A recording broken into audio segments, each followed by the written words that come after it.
Elle était assise au fond de la pièce oppressante, lambrissée de bois, un fantôme dans une robe noire empruntée.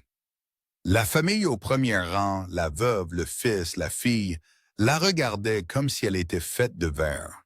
C'étaient les Blackwell, une dynastie d'acier et de glace, attendant de revendiquer leur empire. Elle était Seraphina Hayes, l'infirmière qui avait tenu la main du vieil homme. Personne ne la remarquait, personne ne lui parlait, mais dans 10 minutes, son nom serait le seul qui compterait, déclenchant une guerre qui révélerait un secret enfoui depuis 30 ans. Les bureaux de Covington, Steele et Croft étaient conçus pour intimider. Ils occupaient le 40e étage d'une tour de verre et d'acier au centre-ville de Chicago, mais l'intérieur était une forteresse d'argent du vieux monde. Les murs en acajou, dégageant une légère odeur d'huile de citron et de vieux cuir, étaient ornés de portraits d'hommes disparus depuis longtemps. Le tapis était si épais qu'il semblait absorber tout espoir. Seraphina Hayes était assise sur une chaise aux pieds grêles près de la porte, son sac à main usé serré sur ses genoux. Elle se sentait comme une souris qui s'était égarée dans la tanière d'un lion. Elle s'éclaircit la gorge. Au premier rang, sur un canapé en cuir moelleux, étaient assis les Blackwell. Catherine Blackwell, la veuve, était une sculpture de perfection blonde et glaciale. Son tailleur Chanel noir était impeccable. Son chagrin se manifestait par une unique boucle d'oreille en perles impeccables. Elle n'avait pas versé une larme aux funérailles. Elle avait seulement semblé gênée. À côté d'elle, Marcus Blackwell, l'héritier présomptif, tapotait sa montre Patek Philippe à 20 000 $.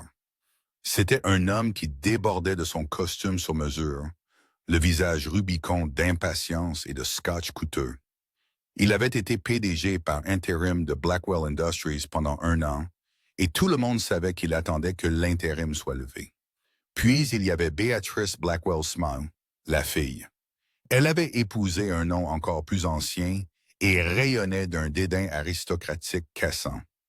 Elle chuchotait actuellement à sa mère, assez fort pour que Seraphina puisse l'entendre. « Mère, devons-nous être ici? C'est tellement banal. Finch ne pourrait-il pas simplement nous envoyer la distribution par email? »« C'est le protocole, ma chère, » murmura Catherine, les yeux fixés sur la chaise vide au bout de l'immense table de conférence. « Ton père était un traditionnaliste, enfin, quand il ne se comportait pas comme un vieil imbécile sentimental. » Seraphina tressaillit. Elle était, supposait-elle, le projet final de ce vieil imbécile sentimental. Elle avait été l'infirmière privée et la compagne d'Arthur Montgomery Blackwell pendant les 2 dernières années de sa vie. La famille l'avait embauchée, avait à peine jeté un coup d'œil à son CV, puis l'avait ignoré. Ils avaient rendu visite à leur patriarche au manoir Blackwell, 1 fois par mois pour un dîner silencieux obligatoire de 30 minutes. Seraphina était là tous les jours. C'était elle qui écoutait ses histoires sur la construction de son empire. C'était elle qui portait un verre d'eau à ses lèvres quand les tremblements de ses mains devenaient trop forts.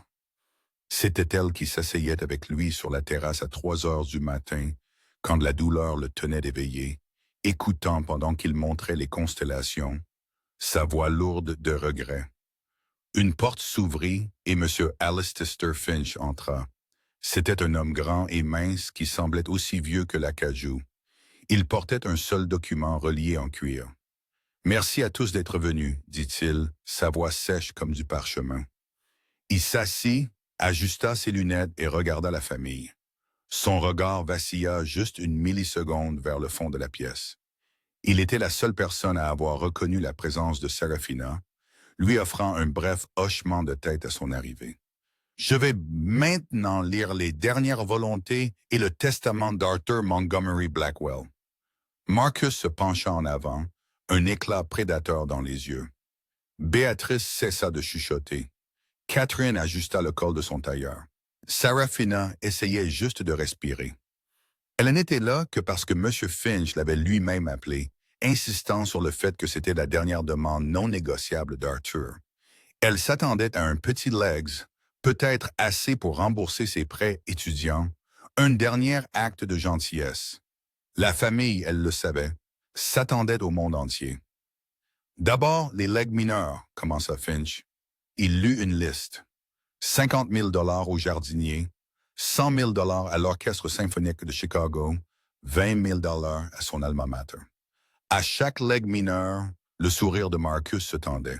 Ce n'était que le nettoyage des miettes avant le plat principal. Maintenant, dit Finch, tournant une page, nous arrivons à la succession principale. C'était le moment. L'air dans la pièce crépitait. À mon épouse, Catherine Blackwell, lut Finch, je lègue la somme d'1 million de dollars à conserver en fiducie dont elle pourra tirer une allocation à condition qu'elle reste célibataire. Le silence était assourdissant. Le visage parfaitement poudré de Catherine devint rigide. 1 million, chuchota Béatrice, horrifiée. Marcus parut confus. C'est la rente pour la maison d'hôte. Continuez à lire, Finch. À ma fille, Beatrice Blackwell Smith, poursuivit Finch, sa voix inébranlable.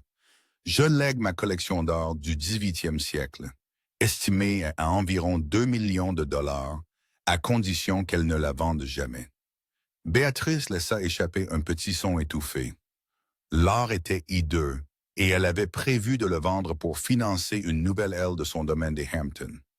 Et à mon fils, Marcus Blackwell, dit Finch, ses yeux parcourant la page, je lègue ma collection de montres bracelet vintage, et mon espoir le plus sincère qu'il apprendra un jour la valeur du temps.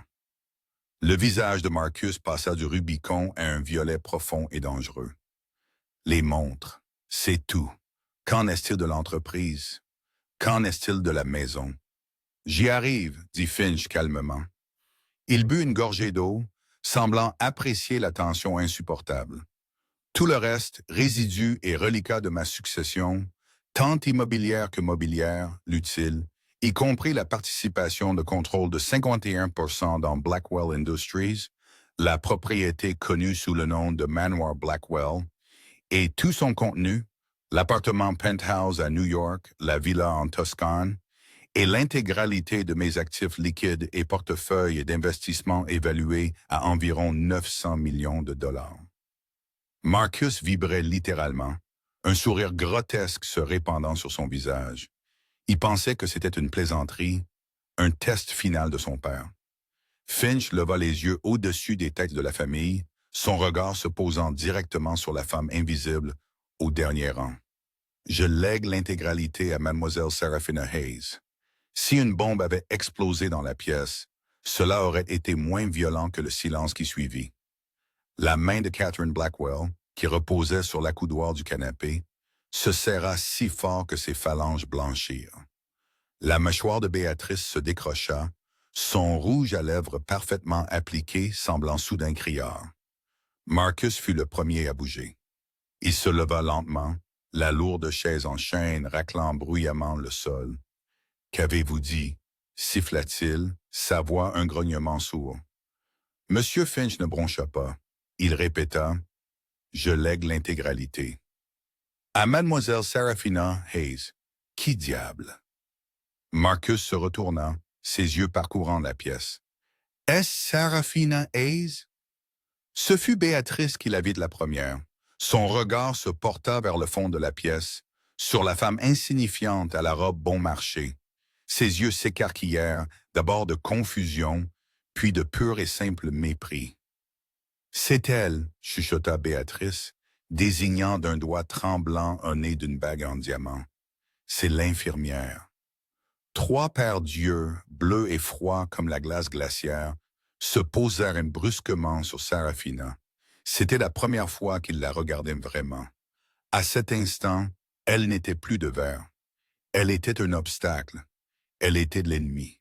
Seraphina sentit le sang quitter son visage. Elle ne sentait plus ses mains. Elle avait envie de vomir. 900 millions, l'entreprise, la maison. Non, chuchota-t-elle, secouant la tête. Ça ne peut pas être juste. C'est une erreur. La seule erreur, grogna Marcus, faisant un pas vers elle, c'est que vous respirez encore. Monsieur Blackwell? La voix de Finch traversa la pièce comme un fouet. Asseyez-vous. Toute menace sera notée. C'est une blague. Marcus rugit, l'ignorant et s'avançant vers Seraphina, qui recula contre le mur. Vous, petite sangsue de chercheuse d'or, qu'avez-vous fait? Qu'avez-vous fait de lui? Lui avez-vous empoisonné l'esprit? Avez-vous couché avec lui? Marcus?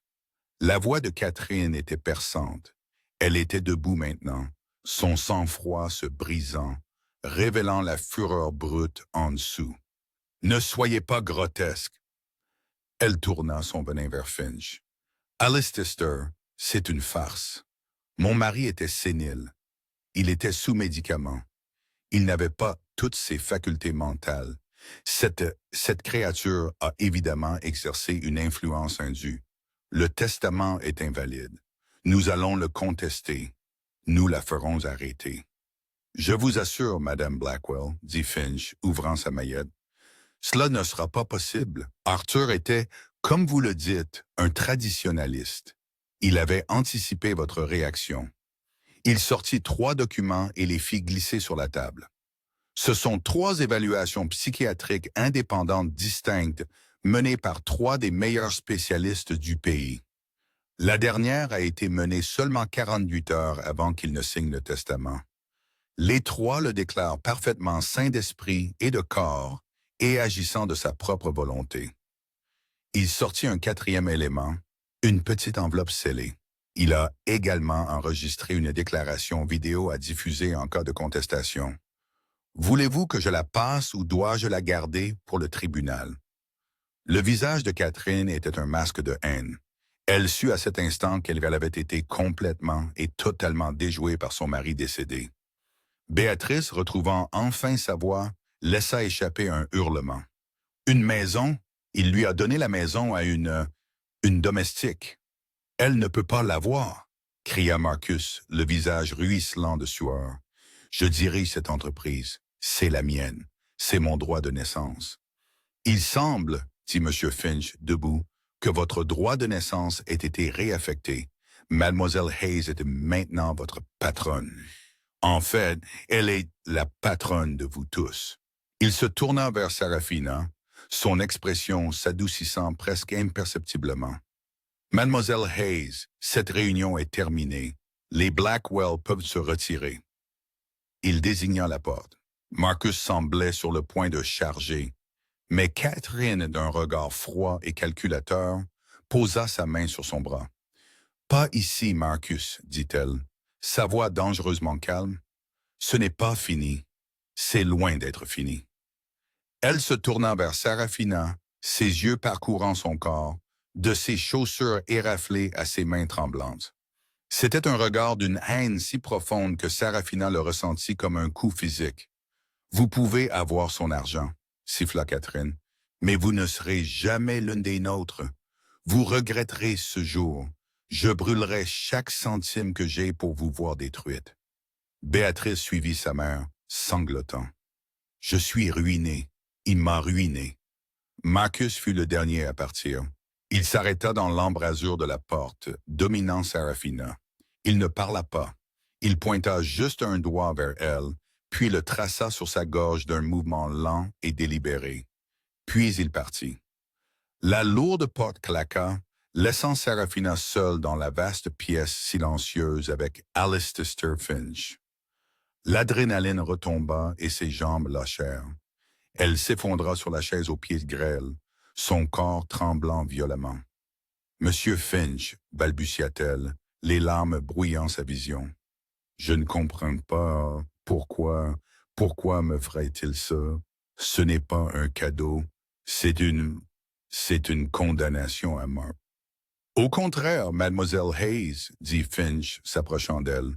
Il sortit de sa poche une petite clé en laiton lourde et ornée et la plaça dans sa main tremblante. Ce n'est pas une condamnation à mort. Il lui tendit ensuite une épaisse enveloppe couleur crème scellée du blason de la famille Blackwell. Son nom était écrit sur le devant d'une écriture tremblante familière d'Arthur. « Ceci, dit M. Finch, est votre armure. » Seraphina n'alla pas au manoir Blackwell. La pensée de ce monument froid et tentaculaire à une famille sans amour lui donnait la chair de poule. Elle n'alla pas au penthouse de New York ni à la Villa Toscane. Elle prit un taxi pour rentrer à son minuscule appartement d'une chambre sur le côté nord, celui avec le radiateur qui claque et la vue sur un mur de briques. La clé lui semblait être un bloc de glace dans sa poche, et la lettre une bombe dans son sac à main. Elle verrouilla sa porte, passa la chaîne et s'appuya contre elle, son cœur battant à tout rompre contre ses côtes. La transition d'infirmière invisible à cible milliardaire avait pris moins de 15 minutes. Elle s'assit sur son canapé d'occasion, l'épaisse enveloppe lourde sur ses genoux. Pendant longtemps, elle s'éclaircit la gorge, fixa son nom. Sarafina. Il avait toujours utilisé son nom complet. Sarafina, disait-il, vous avez des yeux honnêtes, une denrée rare. D'un doigt tremblant, elle brisa le seau de cire. À l'intérieur se trouvaient plusieurs pages de papier à en-tête épais et filigrané, couvertes de l'écriture pâle de mouche d'Arthur. Ma chère Sarafina, si vous lisez ceci, alors je suis parti et la première bataille a été livrée. Je suis si désolé pour ce que je viens de vous faire subir. Je vous connais. Je sais que vous n'avez pas demandé cela. Je sais que vous êtes terrifié. Mais je connais aussi votre force. Une force que ma propre lignée n'a jamais possédée. Je ne vous fais pas un cadeau, Sarafina. Je vous demande d'accepter un fardeau. Je demande un dernier acte de service. Pas pour moi, pour votre père. Sarafina se figea. Mon père, son père, David Hayes, était mort quand elle avait 10 ans. C'était un homme brillant et doux. Un ingénieur qui, comme sa mère l'avait toujours dit, était mort d'un cœur brisé. Il avait perdu son emploi, ses économies et sa réputation dans une escroquerie corporative qu'elle n'avait jamais entièrement comprise. Sa mort l'avait plongée, elle et sa mère, dans une vie de pauvreté, une vie dont elle était encore en train de sortir. Elle continua à lire, son sang se glaçant. Vous ne vous souviendrez pas de moi, mais j'ai connu votre père. David Hayes fut mon premier partenaire.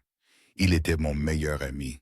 C'était le H de B&H Technologies, l'entreprise qui deviendrait un jour Blackwell Industries. C'était le génie. J'étais juste le vendeur. En 1995, nous étions au bord d'une percée. David avait conçu une puce de traitement qui allait changer l'informatique. Nous allions être des rois. Mais ma famille, mon épouse Catherine et mon fils Marcus n'ont vu qu'un jour de paye. Ils ont vu votre père comme un obstacle. Marcus, même alors, était un joueur. Il était profondément endetté auprès de personnes peu recommandables. Catherine voulait un accès plus rapide au monde de la jet-set. Ils ont conspiré. Ils ont falsifié des documents, créé une fausse piste écrite qui impliquait David dans le détournement de fonds. Ils l'ont accusé d'avoir vendu ses propres designs à un concurrent. Ils m'ont forcé à choisir ma famille ou mon ami. J'ai été un lâche, Sarafina. J'ai choisi ma famille. Je les ai laissés pousser David dehors. Je suis resté là pendant qu'ils le ruinaient, pendant qu'ils retiraient son nom de l'entreprise, pendant qu'ils volaient le travail de sa vie. Ils l'ont ruiné et cela l'a tué. Sarafina laissa échapper un sanglot étouffé, sa main volant à sa bouche. La lettre tremblait. Toutes ces années, elle avait cru qu'il était un homme d'affaires raté. Il avait été détruit. J'ai vécu avec ce péché pendant 30 ans.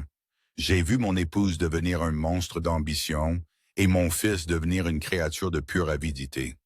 Je les ai laissés bâtir un empire sur la tombe d'un homme meilleur. Je ne pouvais pas les arrêter, mais je pouvais créer une contingence. Il y a 2 ans, je vous ai trouvé. Ce n'était pas un accident, Sarafina. Je vous ai cherché. J'avais besoin de voir si la décence de votre père avait survécu en vous. Et elle avait survécu. Vous avez passé 2 ans à prendre soin de l'homme dont la famille a détruit la vôtre. Vous l'avez fait avec gentillesse, avec patience, avec une dignité tranquille qui m'a honteux jusqu'au plus profond de mon être. Ma famille a échoué à tous les tests que je leur ai jamais donnés. Il s'éclaircit la gorge. Vous les avez tous réussis sans jamais savoir que vous étiez testés. Ce n'est pas un cadeau. C'est une restitution, c'est la restauration de ce qui vous revient de droit. Blackwell Industries a été construite sur le génie de votre père. Elle vous appartient, mais ils ne la laisseront pas partir. Ils essayeront de vous détruire comme ils l'ont détruit, ce qui m'amène à la clé. Sarafina regarda la lourde clé en laiton sur sa table basse. Elle était ornée, à l'ancienne. La clé ouvre une pièce du manoir Blackwell, une pièce dont seul moi et maintenant vous connaissons l'existence. Allez à la bibliothèque. Trouvez la 3e étagère, la section sur l'histoire romaine. Trouvez l'exemplaire des méditations de Marc Aurèle. C'est un faux livre. Derrière lui se trouve une serrure. Utilisez la clé. À l'intérieur, vous trouverez mon véritable héritage. Pas l'argent, pas l'entreprise. Vous trouverez la vérité. J'ai passé la dernière décennie à la compiler. Ma famille croyait que j'étais un vieil imbécile gâteux. En vérité, j'étais un historien. Ceci est votre arsenal, Sarafina. N'ayez pas peur de l'utiliser. Ils ne vous montreront aucune pitié. Ne leur faites aucun quartier. Vengez votre père, soyez courageuse. Je suis si fier de vous. Votre ami Arthur. Sarafina resta assise dans le silence de son appartement pendant 1 heure entière. Le choc fut remplacé par une clarté froide et dure. Les tremblements cessèrent. La peur était toujours là. Mais maintenant, elle était forgée en quelque chose de nouveau. Ce n'était pas de la peur, c'était de la rage. Elle se leva, se dirigea vers sa minuscule cuisine et se versa un verre d'eau. Elle regarda son reflet dans la fenêtre sombre. Elle vit les yeux de son père la regarder en retour. Ils ne vous montreront aucune pitié. Ne leur faites aucun quartier. Elle prit son téléphone et composa le numéro inscrit sur la carte de visite que M. Finch lui avait donnée. « Monsieur Finch, dit-elle, sa voix stable et claire, c'est Sarafina Hayes. J'ai besoin que vous organisiez mon accès au manoir Blackwell. J'y serai dans 1 heure. » Sarafina referma le registre. La colère froide et dure de son appartement s'était maintenant transformée dans une résolution glaçante. Les tremblements cessèrent. La peur était toujours là. Mais maintenant, elle était forgée en quelque chose de nouveau. Ce n'était pas de la peur, c'était de la rage. Elle se leva, se dirigea vers sa minuscule cuisine et se versa un verre d'eau. Elle regarda son reflet dans la fenêtre sombre. Elle vit les yeux de son père la regarder en retour. Ils ne vous montreront aucune pitié. Ne leur faites aucun quartier. Elle prit son téléphone et composa le numéro inscrit sur la carte de visite que M. Finch lui avait donnée. « Monsieur Finch, dit-elle, sa voix stable et claire, c'est Sarafina Hayes. J'ai besoin que vous organisiez mon accès au manoir Blackwell. J'y serai dans 1 heure. » Monsieur Finch, dit-elle, glissant le lourd livre sous son bras, ils se réunissent avec leurs avocats. Je crois qu'il est temps que nous nous présentions. Qu'allez-vous faire? Demanda-t-il. Arthur m'a donné un choix, dit Sarafina, marchant vers les escaliers. Je ne pense pas que Catherine, Marcus ou Béatrice y méritent un. Quand Sarafina et Finch entrèrent dans le grand salon, la scène était celle d'une fureur paniquée. Catherine, Marcus et Béatrice étaient blottis avec une équipe d'avocats. L'homme qui les dirigeait était Corbin Thorne, un requin corporatif notoire, connu pour ses tactiques de terre brûlée. Déposez une injonction immédiate, disait Thorne. Réclamez la folie temporaire, l'influence indue et la mauvaise gestion grave. Nous l'embourberons dans des litiges pendant 20 ans. Elle sera ruinée avant de voir un centime. « Bonjour, dit Sarafina, sa voix portant à travers la pièce opulente.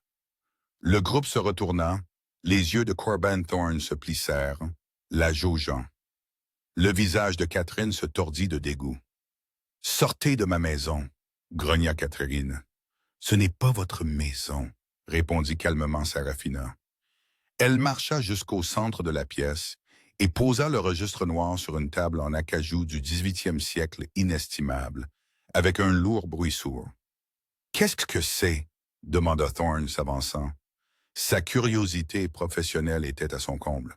« C'est le comte David Hayes, » dit Sarafina. Le nom les frappa comme un coup physique.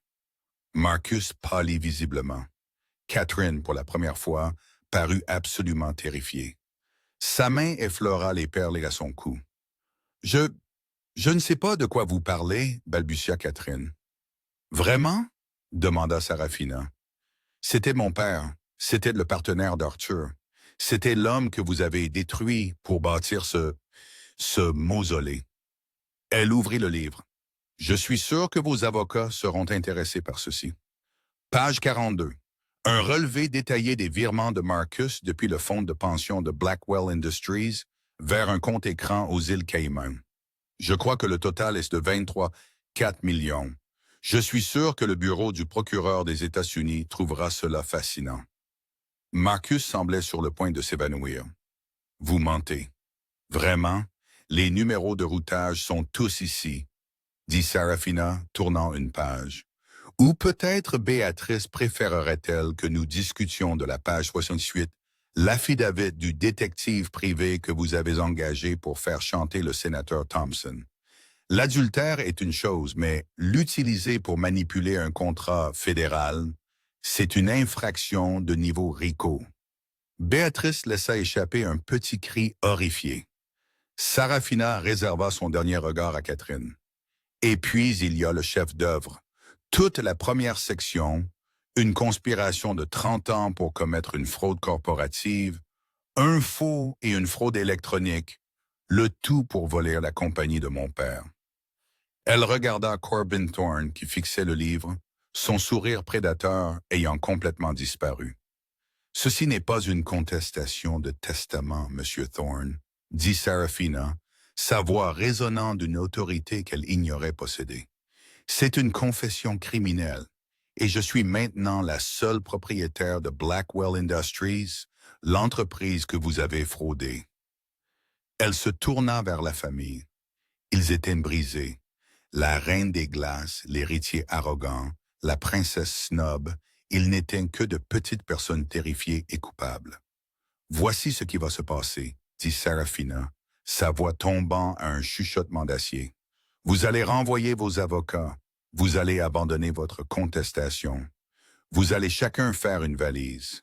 Une voiture sera là dans 1 heure pour vous emmener à un hôtel. Vous ne mettrez plus jamais les pieds dans cette maison ou dans toute autre propriété des Blackwell. » Elle s'éclaircit la gorge. « Vous signerez une abdication complète du conseil d'administration. En échange, fit-elle une pause, je considérerais ne pas remettre ce livre au procureur. »« Vous ne pouvez pas, chuchota Catherine. »« Je peux, dit Sarafina. Je suis la patronne maintenant. Vous avez 1 heure. » Elle se retourna et quitta la pièce, Finch à ses côtés. Les semaines suivantes furent un flou. Les médias devinrent fous. Elle s'éclaircit la gorge. Infirmière mystérieuse hérite de la fortune Blackwell, titraient les gros titres. Les paparazzi campèrent devant son immeuble, la forçant à déménager dans un condo sécurisé en centre-ville, payé par la succession. Les Blackwell, cependant, restèrent silencieux. Comme elle l'avait exigé, ils retirèrent leur contestation. Corbin Thorne publia une déclaration disant que la famille souhaitait bonne chance à Mademoiselle Hayes et était confiante en sa capacité à diriger Blackwell Industries. Ils avaient disparu de la vie publique. Sarafina, guidée par Finch et un nouveau conseil d'administration trié sur le volet, prit le contrôle. Les premières réunions furent brutales. Les Kayra, tous loyaux à Marcus, la traitèrent avec un mépris manifeste.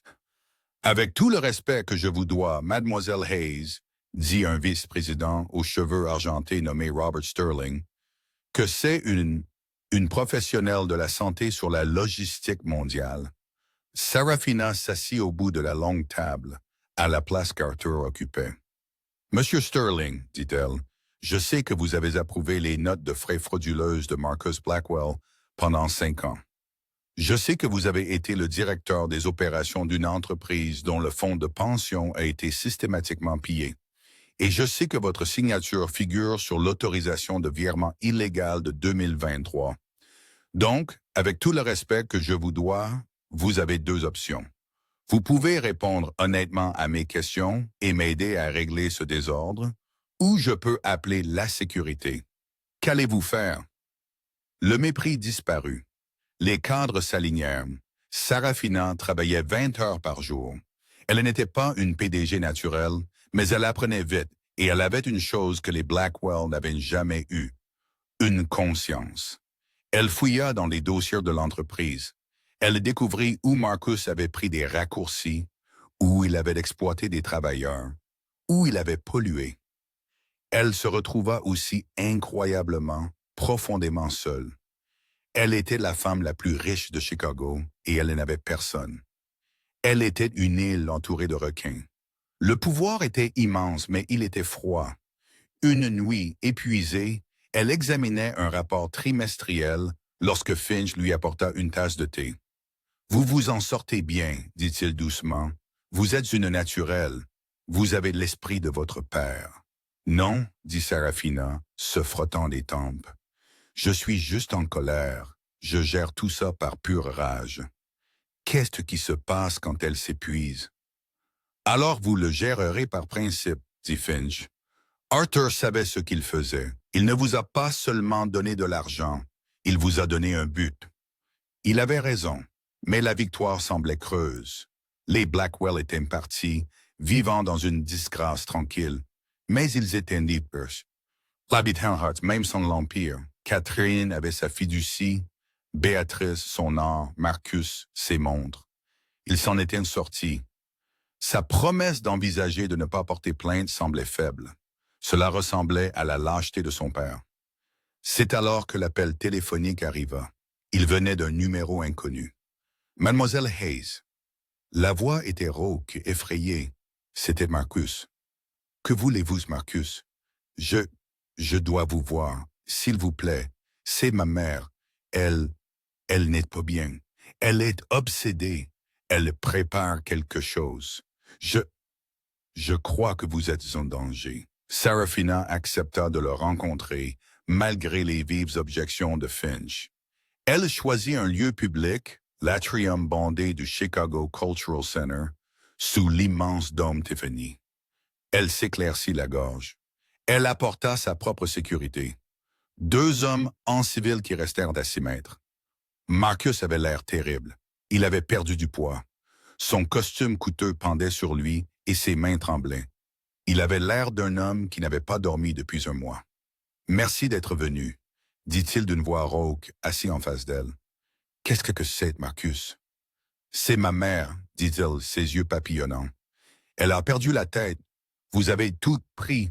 Son nom, sa maison, son pouvoir. Elle a rencontré de très mauvaises personnes, pas des avocats, des gens comme ceux à qui je devais de l'argent. De quoi parlez-vous?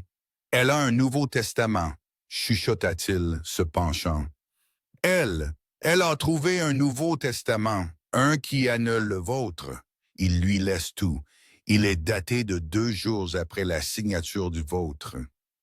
Le sang de Sarafina se glaça. C'est un faux. Bien sûr que oui, siffla Marcus, mais c'est un faux parfait. Elle a trouvé un expert et elle a un témoin, une infirmière de l'hôpital. Elle l'a payé. Elle va prétendre qu'Arthur l'a signé pendant un moment de lucidité juste avant de mourir après votre départ. Elle va le déposer demain. Ça ne marchera pas, dit Sarafina, bien que son cœur batte la chamade.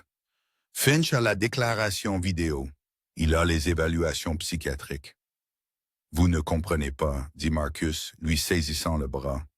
Ça, il s'éclaircit la gorge. Nouvelle histoire n'est pas que vous l'avez influencé. Sa nouvelle histoire, c'est que vous l'avez assassiné. Elle va prétendre que vous avez découvert le Nouveau Testament et que vous avez surdosé ses médicaments. Elle a payé un légiste pour le confirmer. Elle va faire exhumer son corps. Elle n'essaie pas de gagner une affaire civile, Sarafina. Elle essaie de vous faire emprisonner pour meurtre. Sarafina le fixa, horrifiée. C'était un niveau de mal qu'elle n'avait pas anticipé. « Pourquoi me dites-vous cela ?» demanda-t-elle. « Pourquoi la trahir ?» Marcus baissa les yeux vers ses mains tremblantes. « Parce qu'elle utilise mes contacts, le faussaire, le légiste. Ce sont des hommes dangereux. Quand ce sera fini, ils ne partiront pas comme ça. Ils nous posséderont. Elle nous noie tous. » Il leva les yeux désespérés.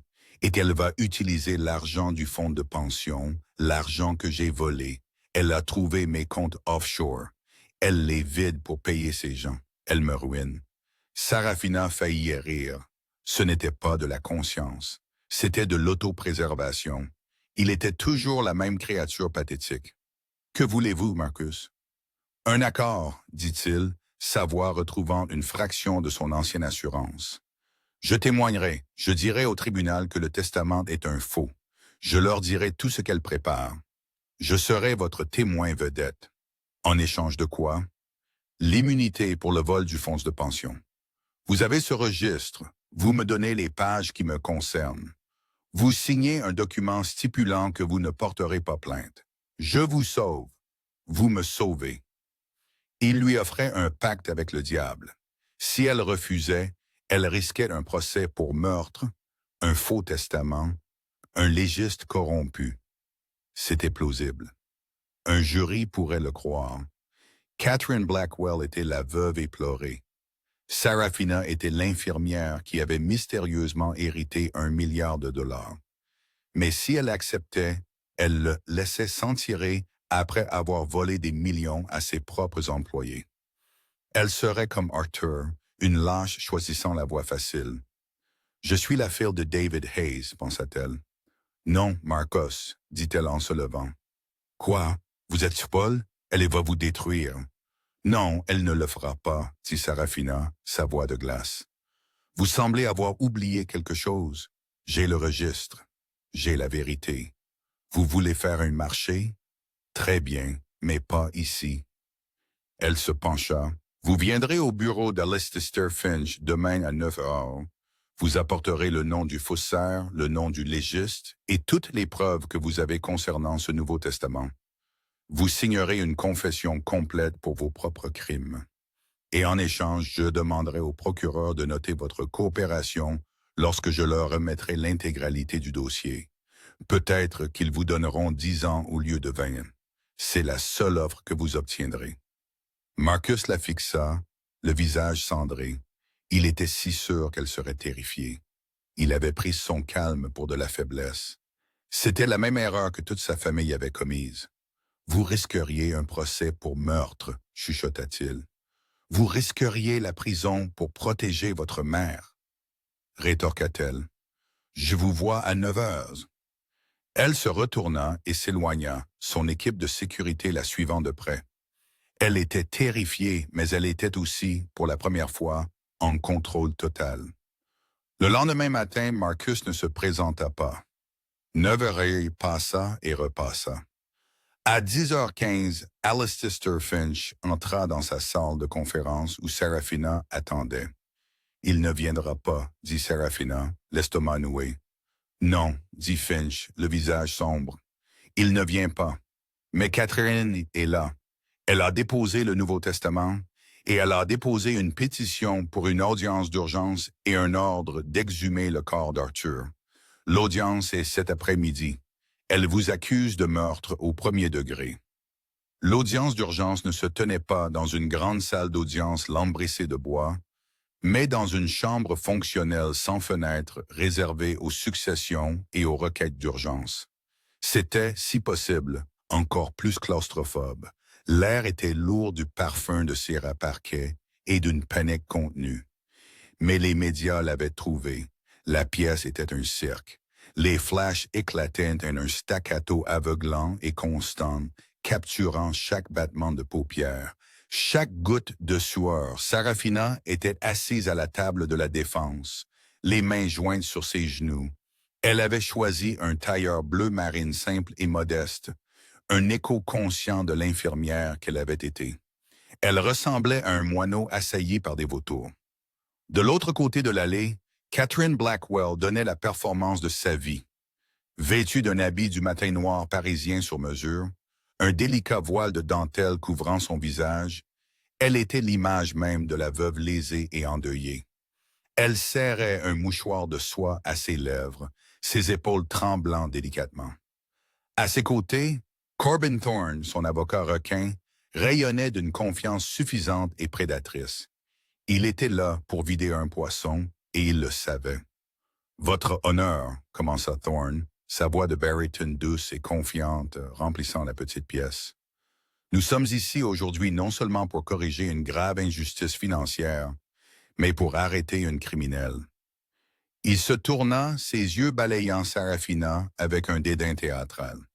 Nous sommes ici pour démasquer une prédatrice, une femme qui, dans un abus de confiance grotesque, a abusé d'un homme malade, vulnérable et âgé. Elle était son infirmière, sa soignante. Elle était, en essence, un ange de miséricorde. Il marqua une pause, laissant les mots en suspens, du moins le croyait-il. Mais il semble que cet ange s'intéressait davantage à son compte en banque qu'à son bien-être. Elle l'a abreuvé de drogue, l'a isolé de sa famille aimante et, dans un moment de sa plus profonde confusion, lui a fait signer un testament qui n'est rien de moins qu'une fantaisie. Il